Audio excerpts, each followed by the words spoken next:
Hello dear students, welcome to Physics is Fun. Today we will be solving this problem. Quite a few students they face problem while solving this particular problem. A train starts from rest and accelerates uniformly at a rate 2 meter per second square for 10 seconds. It then maintains a constant speed of 200 seconds. The brakes are then applied and the train is uniformly retarded and comes to rest in 50 seconds. We are supposed to find the maximum velocity reached, the retardation in the last 50 seconds, total distance travelled, and the average velocity of the train. So basically what we can see from here, we can divide this journey into three parts. The first part is the train is having accelerated motion with 2 meter per second square acceleration for 10 seconds. Second part, it moves with a constant speed for 200 seconds. And in the third part, when brakes are applied, the train is retarding at a uniform rate and it comes to rest in 50 seconds. So let's get started. So first and the foremost thing, we can actually picture this whole problem like this. So if I see the part A to B, that is the first part, initial speed or initial velocity is 0. The train accelerates at a uniform rate 2 meter per second square for 10 seconds. And after 10 seconds, it attains a final velocity V. Okay. So if I go through the part AB, so what is the final velocity? The formula V is equals to U plus AT. So we can say that V is equals to 0 plus 2 into 10. So what is the velocity? 20 meter per second. And we can also find out what is S1.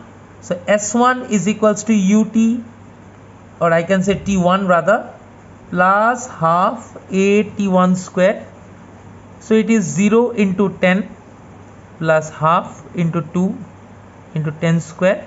So this will give me 100 meter.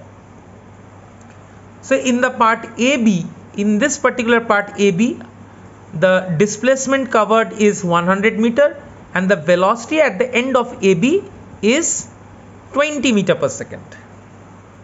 Let us now come to the part BC. This is the easiest part. Now in the part BC, you see the train is moving with a constant velocity or the constant speed. Now that constant velocity is the velocity that it acquired at the end of the first part. So it started from rest. After 10 seconds at the point B, it acquired how much velocity? 20 meter per second. So this 20 meter per second, with 20 meter per second, it continued for this whole time till here, right? So here also the velocity is V and here also the velocity is V. And it continued with this velocity for how much time? For 200 seconds, right? So in this particular part, the train has covered a displacement S2 and we can write it V into T2. And what is that T2? T2 is definitely 200 seconds. So therefore S2 is equals to 20 into 200. And this is nothing but 4000 meter. So it covers the second part of the journey with displacement is 4000 meter, and it covers the second part of the journey with a constant velocity of how much? 20 meter per second, which was obtained from the first part of the journey. Now if you come to the third part of the journey, CD. So at the point C, velocity is how much? 20 meter per second, V. And at the point D, what is the final velocity? 0. And this change, this decrease has occurred in how much time? 50 seconds. So what we can say? Again we can say that the final velocity is initial velocity plus A into time interval. Final velocity is how much? 0. Initial velocity 20 plus A, and what is the time interval? 50. So from here we can find out A equals to minus 20 by 50.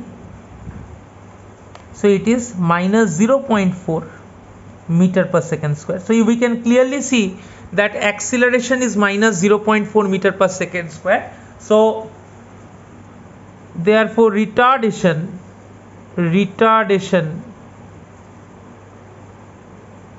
is equals to minus A, and that is minus of minus 0.4, and that is 0.4 meter per second square. Similarly, we can also find out What is the displacement covered in the third part of the journey? S3. So S3 is how much? S3 is V initial into T3 plus half of this retardation into T3 square. So what is V initial? V initial is 20, time interval 50, half. A is minus 0.4, A is minus 0.4, I can write minus 2 by 5 into T3 square. T3 is how much? 50. So 50 square. So this will come as 1000. So this is 1000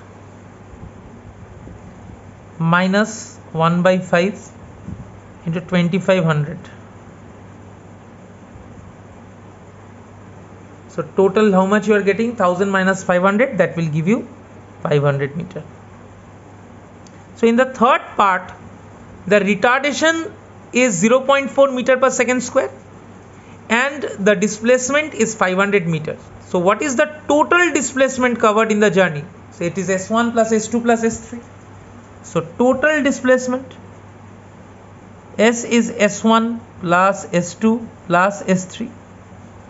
S1 is 100, S2 4000 and S3 is 500. So 100, 4000 and that is 4600 meter.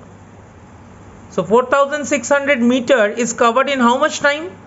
In this time is 10 second, 200 second, 50 seconds. So total is 260 second. So what is the total time?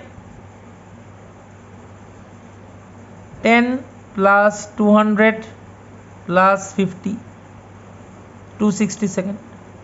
So they ask you to find out average speed. Average speed, V average, we can write this is total displacement traveled by total time taken. So this is nothing but 4600 divided by 260.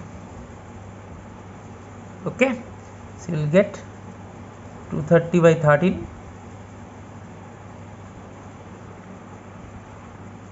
So if you calculate 230 by 13, you will get 17.69 meter per second. Okay, so that's the answer. So what did they ask you? They asked you what is the maximum speed in the whole journey. The maximum speed was developed from A to B at the point B, and from B to C it continued with that maximum speed. And what is that value? 20 meter per second. So what is the maximum speed in the journey? 20 meter per second. What is the retardation from C to D? 0.4 meter per second square. And what is the average time? The average speed is how much? 17.69 meter per second. Okay, this is the average speed in the whole journey. And what is the total displacement covered in the whole journey? 4600 meter. And this is covered in how much time? 260 seconds. Okay, so I think all of you understood this problem. I'll just zoom it a bit for you. You can go through this solution. This is the solution of this problem.